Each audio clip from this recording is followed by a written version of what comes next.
అదేంటి బెల్లపు దిమ్మలన్నీ అయిపోయాయి, విహారీ తక్కెడ మాత్రం ఇంకా పైకి తేలడం లేదు.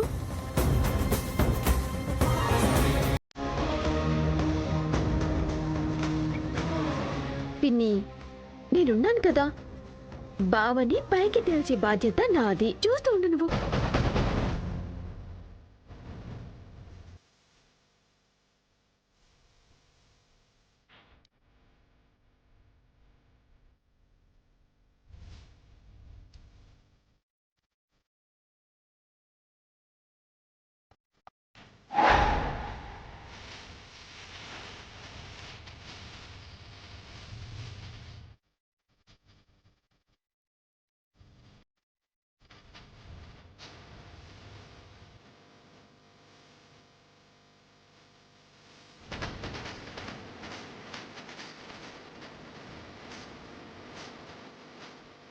మనవరాలా, బరువు వేసేస్తాను, భక్తి చూపిస్తాను అన్నావు. ఏది మీ బావ ఇంకా పైకి తేలనేలేదే? బెల్లపు దిమ్మలు తెప్పిస్తే సరిపోతుంది కదా. పండు, బెల్లపు దిమ్మలు తెప్పించు. అమ్మగారు, ఇక్కడ నుంచి షాప్ చాలా దూరం అమ్మగారు. దగ్గర తీసుకురావడానికి 1-2 గంటల పైనే పడుతుంది.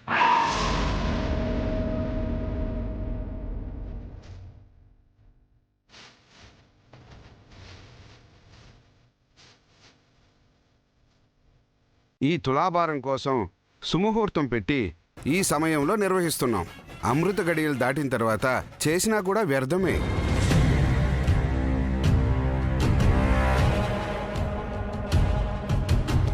అయ్యో, ఇప్పుడెలా? చేసిందంతా వ్యర్థమేనా? ఏ ఫలితమూ ఇవ్వని పూజలు చేశామా? అమ్మా సహస్ర, తులాభారం అంటే అది భక్తితోనూ బాధ్యతతోనూ చేసేదమ్మా, కేవలం బరువు వేసి చేసేది కాదు. తాతయ్య, బావ బరువుకి సమానంగా నేను తూకం వేస్తాను.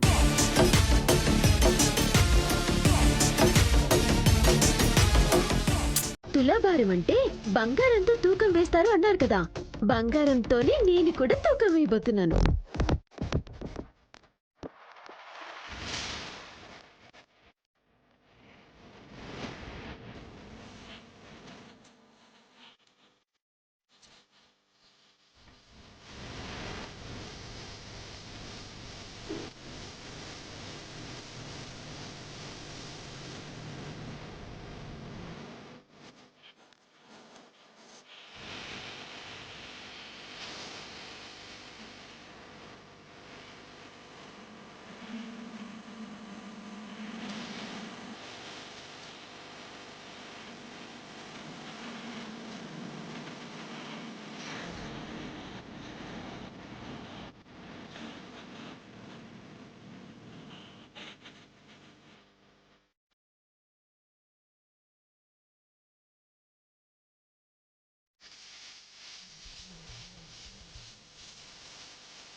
సహస్ర, నీ నగలని పెట్టినా విహారీ బరువుకి సమానం చేయలేకపోయావు.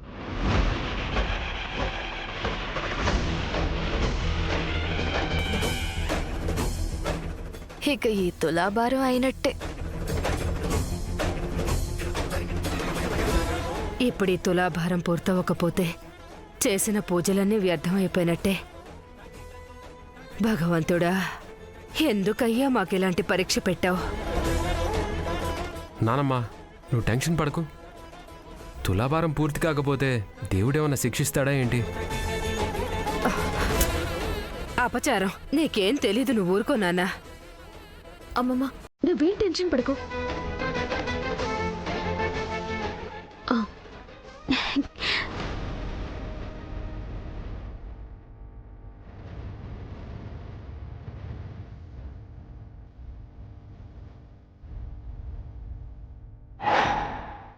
సహస్ర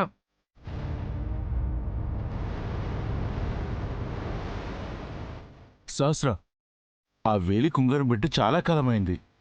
అది తీయడం చాలా కష్టమమ్మా. లేదు డాడ్, నేను ఎట్టి పరిస్థితుల్లోనైనా ఇది తీయాల్సిందే. బావ బరువుకి సమాన బరువుతో నేను తూకం వేయాల్సిందే. అమ్మా, అమ్మా, రక్తం వస్తుందమ్మా. డాడ్, కాసేపు మీరు మాట్లాడుకుంటూ ఉంటారా?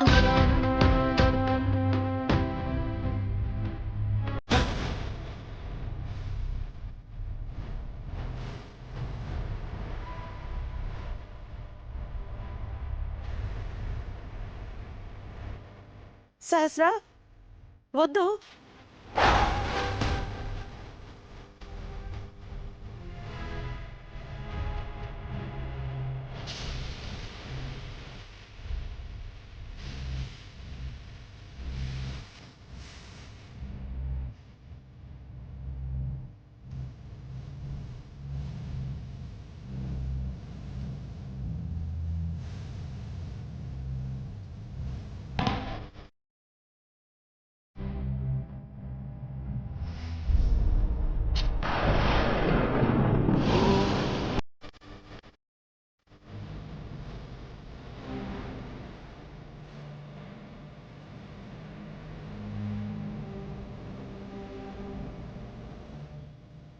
మీరు చెప్పింది నిజమే తాతయ్య.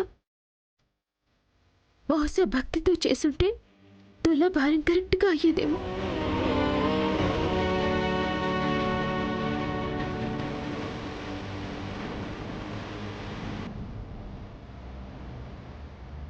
విహారీ గారు కూడా బాధపడుతున్నట్టున్నారు.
అమ్మా నానా గమనించారా?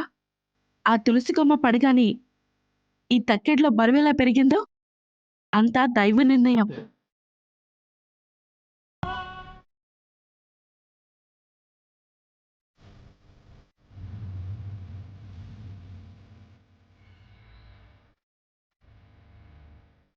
స్వామి, ఇదంతా నీ మాయేనా?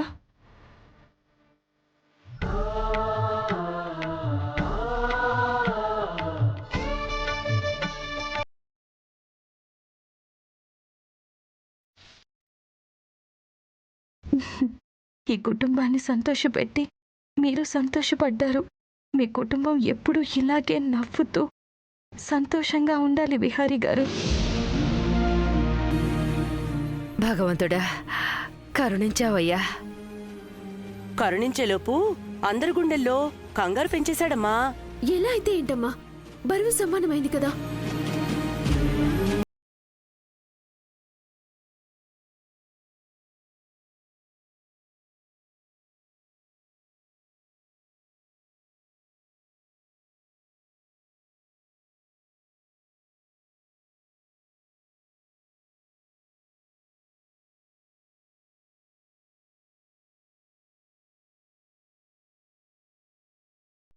ఎంత టెన్షన్ పడ్డానో తెలుసా? అమ్మయ్యా, ఫైనల్లీ తులాభారం సక్సెస్ఫుల్గా పూర్తయింది. ఈ తులాభారం మధ్యలోనే ఆగిపోయి మళ్ళీ పెద్ద యుద్ధం మొదలవుతుందనుకున్నాను. నా కష్టానికి కుతంత్రానికి అర్థం లేకుండా పోయింది. అయ్యా, ఈ తులాభార కార్యక్రమం కూడా పరిపూర్ణంగా ముగిసింది కాబట్టి మీరిక విహారీ సహస్రాల నిశ్చితార్థానికి పెళ్లికి ఏర్పాట్లు చేసుకోవచ్చు.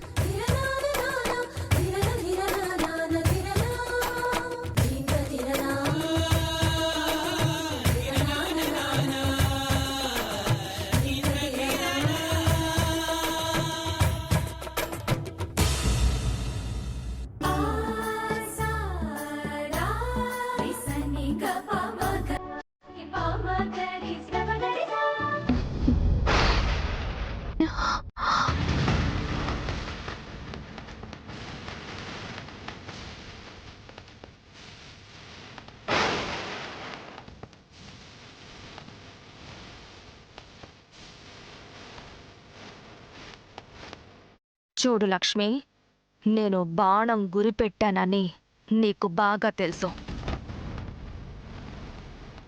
అయినా అది తగులుతుందో లేదో అని నువ్వు ఎదురు చూస్తున్నావు. నీకు తెలియని విషయం ఏంటంటే నా గురి తప్పదు. నేను గురి చూసి కొట్టానంటే నీకు చావు తప్పదు.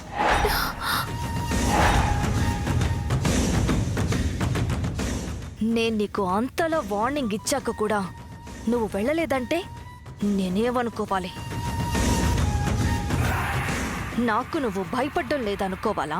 లేకపోతే నేను నిన్నేమి చెయ్యలేను అన్న ధైర్యంతో ఉన్నావా?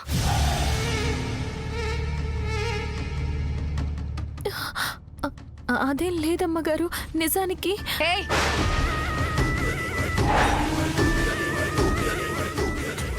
కథలు ఇంకెక్కడైనా చెప్పుకో, నా దగ్గర కాదు. నీకు 24 గంటలు టైం ఇస్తున్నాను. నువ్వు కానీ ఇల్లు వదిలి వెళ్ళకపోతే నా విశ్వరూపం చూస్తావు.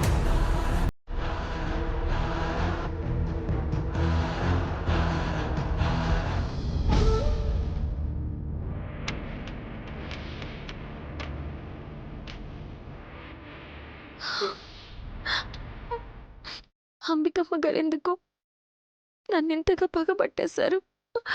నేను చేసింది ఎవరికి చెప్పనన్నాను కదా, అయినా నా మీద ఎందుకింత కోపంగా ఉన్నారు?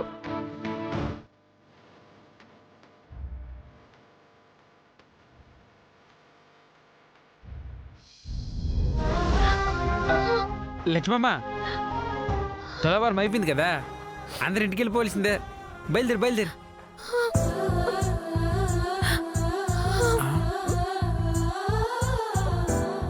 ఓసోస్ లక్ష్మమ్మ, నీ కళ్ళలో కనీళ్ళు వస్తున్నాయి ఏంటి?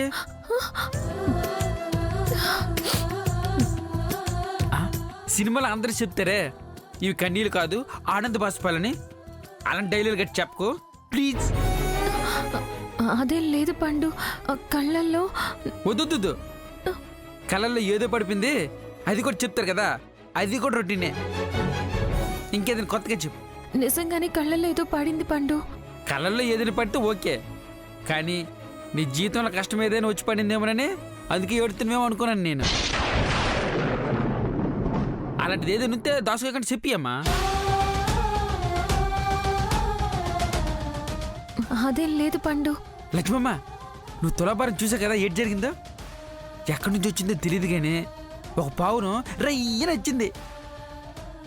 వచ్చి ఒక తులసాకు తులాభారంలో టక్కును పడేసింది. దాంతో అయ్యగారు జయ్యన పైకి లేచారు.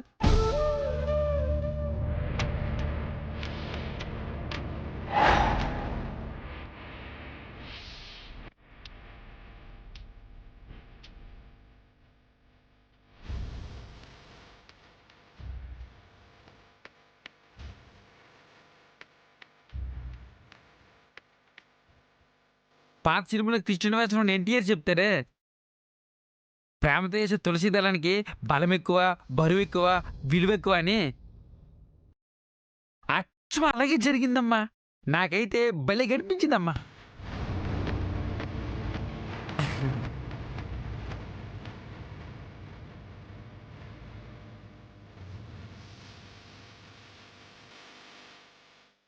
కృష్ణయ్య, విహారీ గారు సంతోషంగా ఉండడం కన్నా నాకింకేమీ అక్కర్లేదు. ఆయన సంతోషానికి పరోక్షంగా నన్ను కారణం చేశావు. నాకు చాలా సంతోషంగా ఉందయ్యా.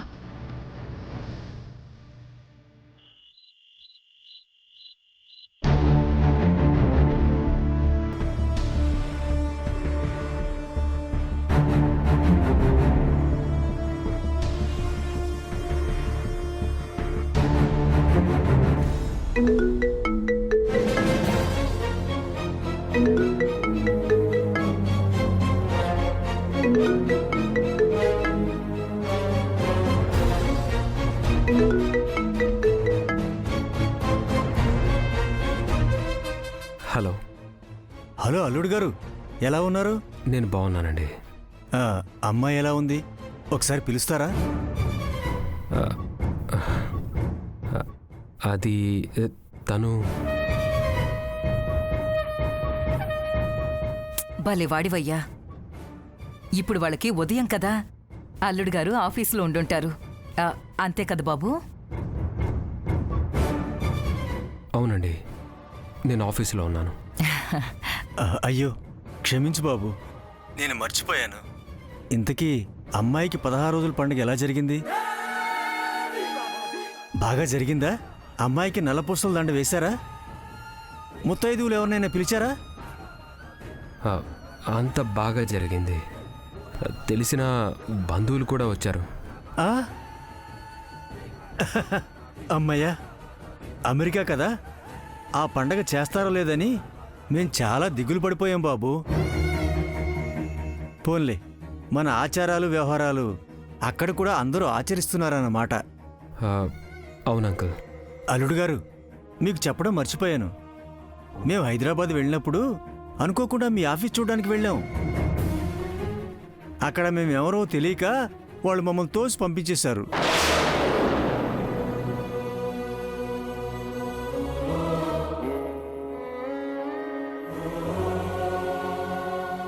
వాళ్ళ తరపు నేను క్షమించమని అడుగుతున్నాను. క్షమించండి అంకుల్. అయ్యో అయ్యయ్యో, పర్వాలేదు బాబు. వాళ్ళకు కూడా మా గురించి తెలియదు కదా. తెలుసుంటే అలా చేసేవాళ్ళు కాదు కదా. దాని గురించి నేనేం పట్టించుకోవట్లేదులే బాబు. ఎప్పుడైనా వీలు చూసుకుని ఇద్దరూ కలుసున్నప్పుడు ఒకసారి వీడియో కాల్ చేయండి బాబు.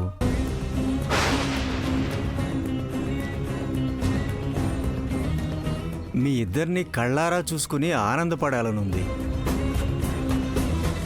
అలాగే అంకుల్. సరే బాబు, ఇక ఉంటాము.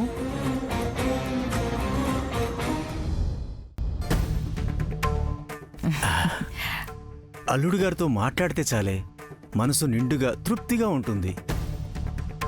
అమెరికాలో ఉన్నారు కాబట్టి సరిపోయింది. అదే ఇక్కడ ఉండుంటే ఆ అల్లుడు గారిని నెత్తిన పెట్టుకుని పూజించేవాళ్ళేమో. పూజిస్తే మాత్రం తప్పే ఉంది. నా కూతుర్ని బంగారంలా చూసుకుంటున్నాడు. అలాంటి అల్లుడు ఎవరికైనా దొరుకుతాడా? చాలయ్య సంబడం.